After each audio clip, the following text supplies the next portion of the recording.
Bonjour, je suis Julie Borel, je suis coach pédagogique au sein du Custom Life Changer et j'ai le plaisir aujourd'hui d'être avec une élève de notre académie.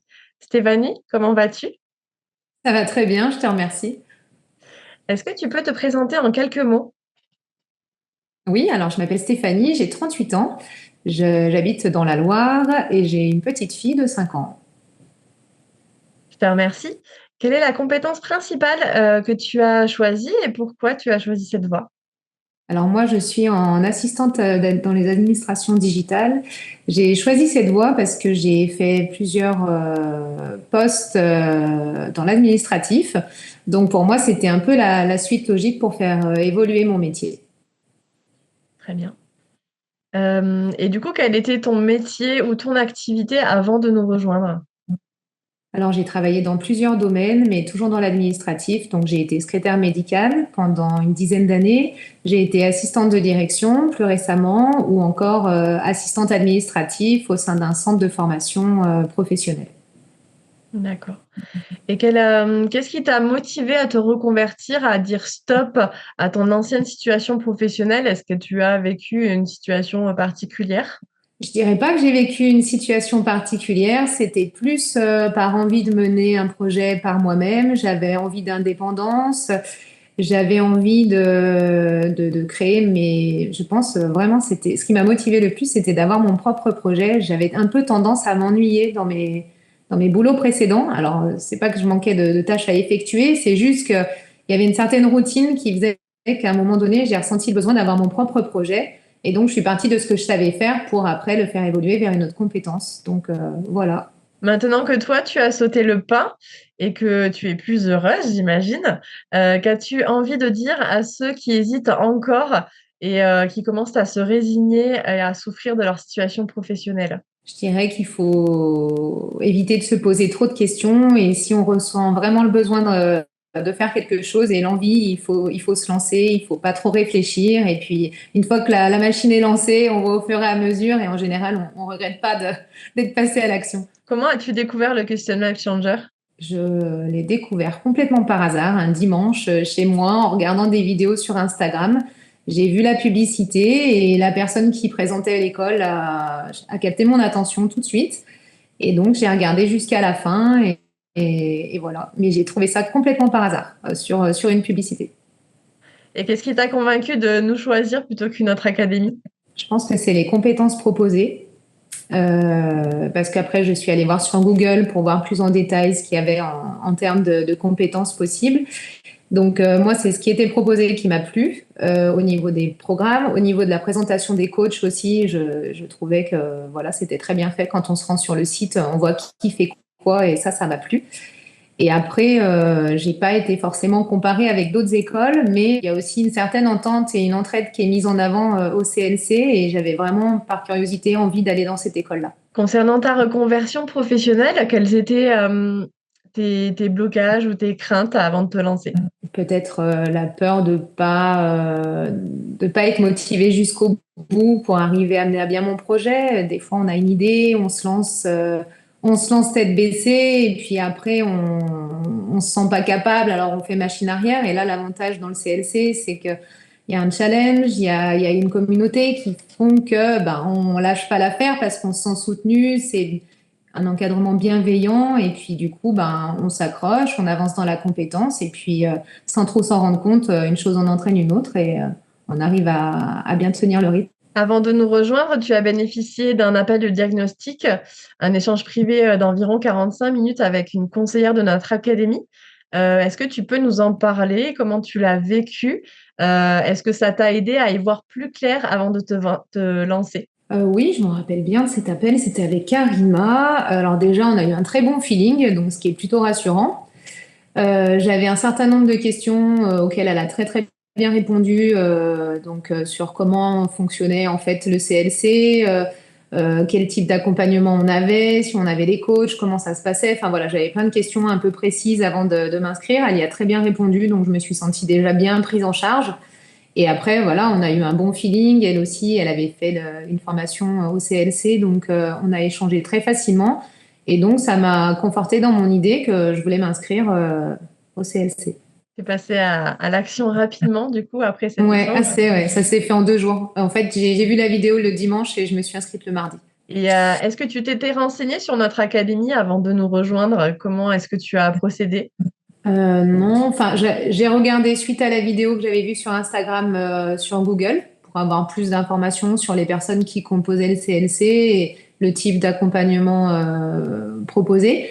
Mais sinon, non, je me suis pas trop posé de questions en fait. Pour moi, la formation admin digital, elle me parlait, donc j'ai pas tergiversé. Je me suis dit, allez, je réserve mon appel. J'ai eu Karima, je me suis inscrite et voilà. Ça a été très vite. À quel point l'accompagnement humain de la communauté ont-ils pesé dans ta décision de nous rejoindre? Alors, je dirais pas que ça a pesé dans ma décision de vous rejoindre. Par contre, c'est sûr que c'est un gros avantage parce que, comme je le disais, quand on sent un petit coup de mou ou on a une petite baisse de motivation, c'est sûr que la communauté du CLC, elle est incomparable. Enfin, pour avoir fait d'autres formations ailleurs avec aussi des communautés, je sais que là, j'ai vraiment rencontré des gens sur lesquels je peux compter. À la moindre question, il y a quelqu'un qui répond présent. C'est génial. Donc, du coup, ben, on se sent beaucoup plus en confiance et donc on avance mieux.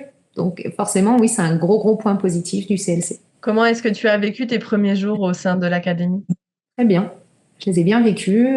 Ça s'est fait naturellement. Il y a eu des groupes de faits. Je suis tombée dans un bon groupe. J'ai fait connaissance avec des filles qui étaient un peu dans mon cas. Et donc, on s'est bien entendu. Il y a eu tout de suite de l'entraide et je me suis sentie ben, un peu comme si ça faisait un moment que j'étais là, alors qu'en fait, je venais d'arriver. J'ai pas eu de problème d'adaptation. Tout s'est très bien passé. Quelle a été ta plus grande difficulté, durant la formation et comment l'as-tu surmontée? Je dirais peut-être parfois l'organisation, parce qu'il y a la formation compétences, il y a la formation état d'esprit, il y a la formation premier contrat, il y a le challenge. Donc tout ça au cumulé peut faire qu'on manque un peu de temps pour au final tout faire. Donc je dirais que ma plus grosse difficulté, et parfois, ça a été de gérer le temps.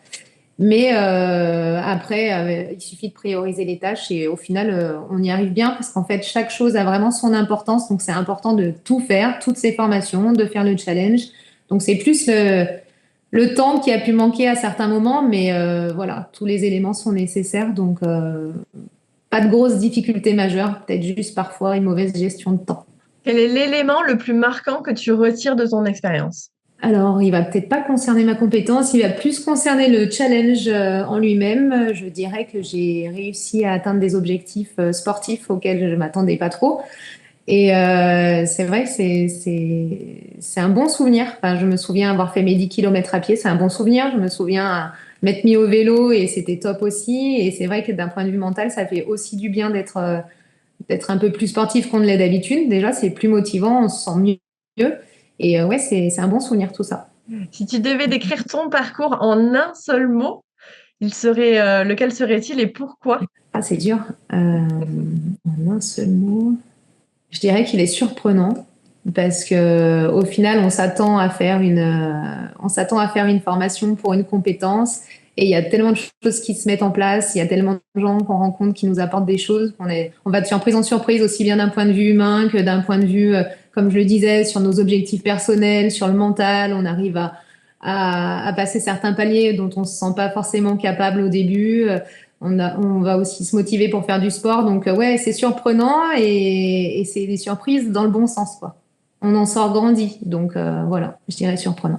Tu peux nous partager une anecdote ou un moment marquant, que tu as vécu au sein du Custom Life Changer de la communauté? Alors, je sais pas si c'est un événement marquant, mais en tout cas, moi, ça m'a marqué, notamment dans le challenge quand il fallait faire du 10 km à vélo, parce que j'avais pas de vélo. Donc ça, c'est un truc qui m'a marqué parce qu'il a fallu que je trouve un voisin qui voulait bien me prêter son vélo. J'ai mis 3 jours et du coup, pour faire mon challenge, bah, il a fallu que j'y aille. J'ai fait mes 10 bornes. Voilà, je me souviens de cette anecdote-là parce que là, je suis vraiment sortie de ma zone de confort. Depuis 2022, nous veillons à offrir le meilleur accompagnement pour la reconversion de nos participants. Comment est-ce que toi, tu l'as vécu et selon toi, qu'est-ce qui pourrait être amélioré? Moi, je vais simplement dire en tant qu'admin digital, donc ce qui touche à ma compétence proprement dit, la théorie est très bien et je dirais peut-être un peu plus de un peu plus de pratique, mais peut-être aussi un peu plus d'exemples illustrés. Enfin, je sais pas si je suis très claire, mais parfois la coach, elle nous montre des choses très très bien et qu'on a envie de mettre en place tout de suite, mais on n'a pas forcément les éléments pour le faire, on n'a pas les templates nécessaires. Ça concerne vraiment ma compétence. Voilà. Après, pour le reste, non, l'accompagnement est très bien, les cours sont très bien, la communauté est très bien. Donc, non, non, je dirais juste ça, parfois un peu plus peut-être de documents pour qu'on arrive à mettre des choses en place tout de suite. Très bien, je te remercie. Où en es-tu aujourd'hui par rapport à tes objectifs initiaux? Alors moi, j'ai monté mon entreprise, donc je suis auto-entrepreneur. J'ai réussi à décrocher mes 2 premiers contrats. Donc j'espère que ça va continuer sur cette lancée-là. Comme ça, j'aurai atteint mon objectif. Et une fois que j'aurai rendu mon activité plus pérenne, on pourra dire que j'ai vraiment réalisé le projet que je voulais. Donc là, c'est en bonne voie. Est-ce que tu peux nous raconter justement un moment précis où tu as décroché ton premier client ou ton premier contrat et qu'est-ce que tu as ressenti à ce moment-là en termes d'émotion? Mon premier contrat, oui, je l'ai eu par le biais de quelqu'un qui fait partie de mon réseau de connaissances. Et malgré tout, j'ai ressenti une grande, grande fierté qu'on me fasse confiance. Donc, c'est vraiment un sentiment particulier. Le premier contrat, on se dit ça y est, c'est là, le rêve arrive, on va enfin toucher ce qu'on veut et on est fier d'avoir accompli ce qu'on a accompli, de s'être accroché quand c'était un peu plus difficile. On se dit voilà, on a été plus loin, mais pour ça, pour ce sentiment de se sentir utile et de fierté de toucher un peu son projet, enfin, de sentir devenir réalité. Si aujourd'hui on comparait ta vie avant et puis ta vie après ta reconversion avec notre académie, que pourrais-tu en dire? Ah ben oui, ma vie n'a rien à voir, hein. En termes de motivation, ça n'a rien à voir de se lever le matin et de travailler pour soi, d'aller au bout de son projet, de se sentir utile pour les autres, de vraiment proposer les tâches qu'on a envie de proposer, plutôt que d'aller travailler pour quelqu'un qui va pas forcément avoir la reconnaissance, qui va surcharger de travail ou qui va pas forcément nous faire des choses intéressantes tout simplement. Au moins, on met notre énergie pour nous-mêmes et ça fait toute la différence. Et en quoi cette expérience a changé ta vision du travail et de la réussite professionnelle? Je pense que ce projet m'a apporté plus d'ambition que je n'en avais avant. Avant, je me contentais de faire, voilà, j'étais salariée, j'ai eu des boulots où j'étais très bien en tant que telle, mais il me manquait toujours ce petit truc de se sentir utile, à ma place. Je me sentais pas réellement à ma place. J'ai pu rester longtemps dans un boulot sans pour autant me sentir réellement à ma place. Il me manquait toujours quelque chose. Là, le fait d'être à son compte, de travailler son propre projet, là, je me sens alignée avec moi-même. Je me sens à ma place, je sais ce que je dois faire et c'est sûr que bah, ça n'a rien à voir avec avant. Quel regard porte ton entourage sur tout ça, sur ton évolution? Que pense-t-il de toi maintenant? J'ai toujours été extrêmement soutenue. Donc mon projet n'a pas changé ça. Mais par contre, oui, ils sont fiers de se dire que bah, finalement, même quand on a peur, voilà, on a réussi à se lancer. On est allé au-delà de ce qu'on pensait être ses propres limites pour au final mener à bien un projet. Donc ouais, ils sont fiers, ils sont encourageants et ils croient en moi, mais ils y croyaient déjà avant. C'est vrai que j'ai de la chance d'avoir un entourage qui n'a jamais été néfaste pour moi. Ils m'ont toujours encouragé quoi que je fasse. Si tu pouvais donner un conseil à quelqu'un qui hésite à se lancer, lequel serait-il? De pas trop s'écouter et si c'est vraiment quelque chose que la personne ressent au fond d'elle-même de devoir faire un projet, il faut pas trop s'écouter, il faut y aller. Et après, on voit ce qui se passe après. Et si ce quelqu'un était quelqu'un de ton entourage, et qu'il était dans la même situation que toi avant ta reconversion, est-ce que tu l'encouragerais à franchir le cap du Custom Life Changer? Ah Et oui, comment clairement. tu lui dirais de faire? Ah oui, clairement, je l'encouragerais. Ben, je lui dirais d'aller sur le site, d'aller vite réserver son appel et de ne pas hésiter, de ne pas perdre de temps. Moi, je pense sincèrement, si j'avais connu l'école avant, je l'aurais fait plus tôt, la formation. Mais voilà, je l'ai trouvé par hasard à ce moment-là et ça s'est fait comme ça. Imaginons maintenant que tu reviennes sur ce podcast-là dans 1 an. Où aimerais-tu être à ce moment-là et quel, rêve aurais-tu réalisé peut-être? Bah, j'aimerais être au même endroit, c'est-à-dire chez moi, travailler pour ma société et par contre avoir réussi à rendre mon activité pérenne, en vivre clairement et de manière confortable pour pouvoir après avoir d'autres projets. Enfin, j'en ai déjà d'autres dans la tête, mais je veux dire, c'est vrai que voilà, je voudrais pérenniser les choses pour vraiment me dire, voilà, c'est mon activité. Maintenant, financièrement, c'est OK. Je peux passer à l'étape d'après. Est-ce qu'il y a des rêves, du coup, que tu aimerais avoir réalisés? D'ici un an, ouais, avoir une clientèle fiable et fidèle. Après, j'aimerais aussi, à long terme, j'aimerais m'installer en Suisse. Donc, dans un an, ce sera pas faisable, mais j'aimerais déjà pouvoir avoir suffisamment développé ma société pour pouvoir passer à la préparation après. En un mot, comment décrirais-tu l'impact du Custom Light Changer dans ta vie? Ah bah forcément, ça a un impact incroyable. C'est un impact très positif. C'est un booster de motivation. Donc, faut pas hésiter. Il faut y aller. Je te remercie Stéphanie pour ton témoignage, ta personnalité, ton énergie et le partage de ton expérience. Ton retour va inspirer et motiver la prochaine promotion de l'académie. Sois fier de tout ce que tu as accompli et continue à 100% avec ton énergie et à donner du sens dans tout ce que tu fais. À très vite. Merci. Au revoir.